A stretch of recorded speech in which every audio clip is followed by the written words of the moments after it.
About a week ago I bought this aloe vera plant at the flea market.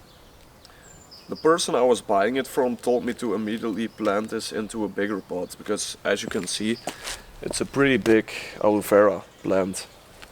And you can imagine that the roots need more space to grow if you want a bigger plant, of course. So that's what we're gonna do today. Now, this is not a pot that is slightly bigger, it's a lot bigger, because aloe vera plants, if you didn't know yet, if it's warm and they get enough sunlight and water, they can grow very fast. So you can't imagine how big and wide and tall these leaves can become in a few weeks. So that's why I'm gonna plant it into a very big pot. Let's say, I think this pot is about 10 liters or something, or 15 liters, or maybe more. This is the potting mix I'm using. It already contains enough organic fertilizer that is good for your plant for 150 days. So you don't have to fertilize it again with a specific fertilizer, because this potting soil already has organic fertilizer for 150 days, which is a pretty long period. So this potting mix has a lot of natural resources that is ideal for example, a cacti, but also rock plants that don't require as much water, like aloe vera. So that's why I'm planting it in this potting soil. So obviously the first thing that you have to do is carefully remove your plant from the pot, which won't be a problem with this plant, because the aloe vera plant seems like it outgrew the pot a long time ago.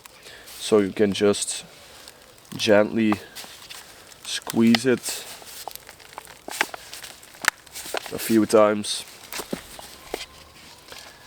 and then you can just easily drag it out of the pot.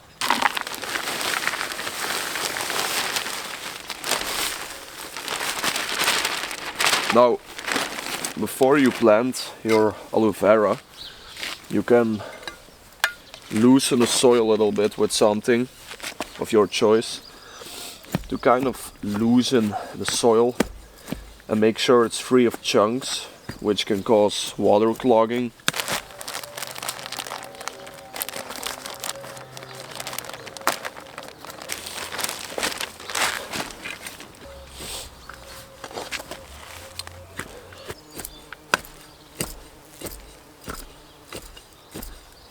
You kinda want to loosen the soil a little bit. Don't squeeze in it too hard to prevent damaging the roots, but kind of loosen up those roots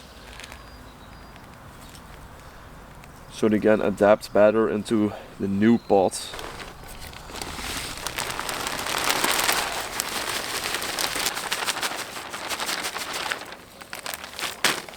Alright.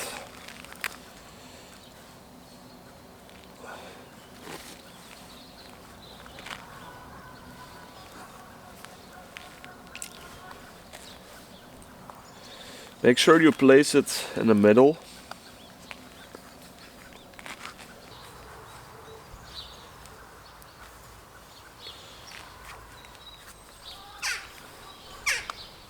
Also make sure you press it down a little bit so that the roots are very tight into the soil, so that the roots have perfect contact with the potting soil.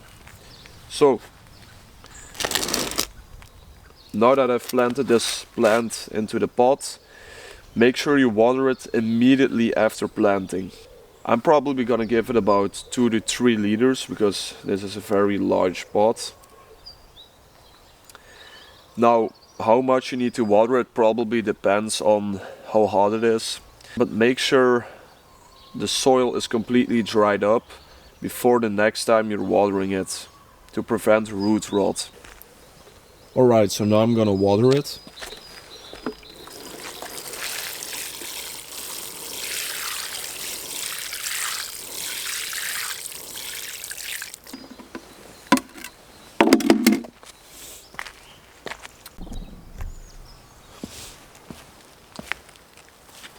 So I'm gonna give you all updates on how this aloe vera plant is growing and how it's doing.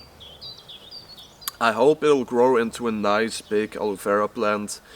As most people know, aloe vera can be eaten. If you cut open the leaves and you kind of peel the leaves off, inside of that leaves you can find a white gel, as you can say.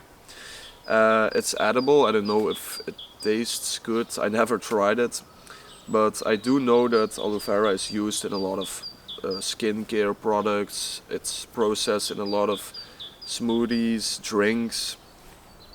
So you can do a lot with it. I haven't decided what I'm gonna do with it yet, but I do know that aloe vera plants also produce very beautiful flowers, red flowers if I'm not mistaken. Correct me in the comments if I'm wrong. But now, if you enjoyed this video and you found this video helpful, make sure to like this video and subscribe to Ralph's Garden to learn more about how to grow aloe vera, but also tropical plants in general, like banana plants, avocado plants, mango plants, lychee plants, date plants. See you next time.